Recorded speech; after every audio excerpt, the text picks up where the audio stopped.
Fashalo BMS ni fil doxi break chonsamo shalo regai thiri mushigare panda Khwlaijakha Chandrapur BMS habanago aromanjaka BMS ni kasko Shankar Dev de haste tangfang Topon Kumar de akosho asani panda changsubi rifeka hodari samutane tapos bhattacharya Bogdomathuni buskango mothani khoksha adonshaka BMS hakni bagai simiwan sugui tongya nogo asugui tongya hakoturi hamkai khlaidari bagai bagi lugurok bai kerengri man abunu wan sugui samukhlayo hine kokshaka আজকে BMS এর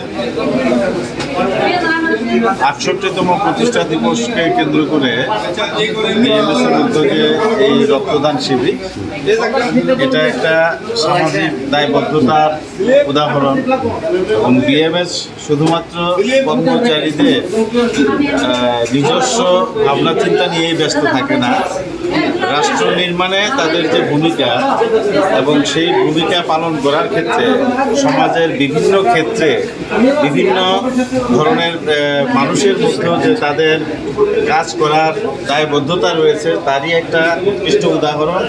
এবং আমি আশা করব এই ভারতীয় মজদুর সংঘের আজকের এই যে মহান উদ্যোগ রক্তদান শিবির এটা উত্তরোত্তর বৃদ্ধি পাবে এবং ভারতীয় মজদুর সংঘের যে পরিচিতি সেই পরিচিতিকে সমাজের সর্বস্তরের মানুষের মধ্যে প্রসারিত করবে, এটাই আমার বিশ্বাস।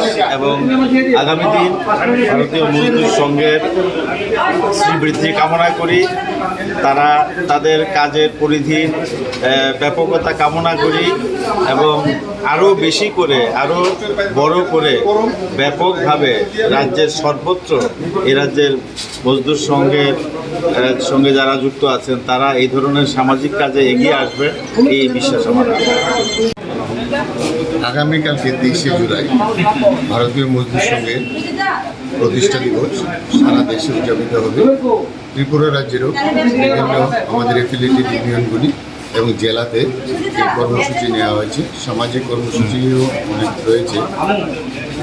আজকে আমরা এখানে আইএসবিটিতে ভারতীয় মজদুর সংঘের উদ্যোগে এখানে রক্তদান শিবিরের আয়োজন করেছি।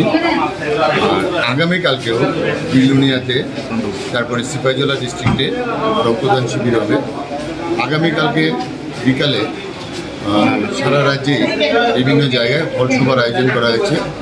আগরতলাতে নজরুল কলাক্ষেত্রে আগামীকালকে একটা ফলসভা অনুষ্ঠিত হবে বিকেল ৪ ঘটিকায়। তো আমরা সবাইকে অনুরোধ করবো কালকের এই প্রোগ্রামে পার্টিসিপেট করার জন্য। ভারতীয় মজদুর সংঘ একদম শুরু থেকেই প্রতিজ্ঞাবদ্ধ দেশের উন্নয়নে কাজ করবে। আর দেশের উন্নয়নের কাজ করতে গেলে একটা সুদক্ষ শ্রমিক কর্মচারী সংগঠন গড়ে তোলার প্রয়োজন রয়েছে, যাদের মধ্যে দেশাত্মবোধ থাকবে, ভ্রাতৃত্ববোধ থাকবে এবং ভারতীয় সংস্কৃতিকে এগিয়ে নিয়ে যাবে। ভারতীয় সংস্কৃতির পরম্পরা হচ্ছে একে অপরকে সাহায্য করা। তো আজকে আমরা যারা রক্তদান শিবিরের আয়োজন করেছি সেটার উদ্দেশ্য হচ্ছে রক্তদান জীবনদান, একটা মহৎদান। এর মাধ্যমে অনেক মুমূর্ষু রোগীকে বাঁচিয়ে তোলা সম্ভব। তো আমরা সবাই জানি যে আমাদের যে ব্লাড সেলগুলি ৩ মাস অন্তর অন্তর এগুলি নষ্ট হয়ে যায়, আবার নতুন করে গড়ে ওঠে। তো কেউ যদি এরকম রক্তদানে এগিয়ে আসে তাহলে আমরা মুমূর্ষু রোগীকে যেমন বাঁচাতে পারি, আমাদের শরীরের পক্ষে অনেক উপকার। ৫-৬ মাসের ব্যবধানে অনেকেই রক্ত দিতে পারে। আর রক্তদানকে উৎসাহিত করার জন্যই এই ধরনের প্রোগ্রামের আয়োজন। Thank you.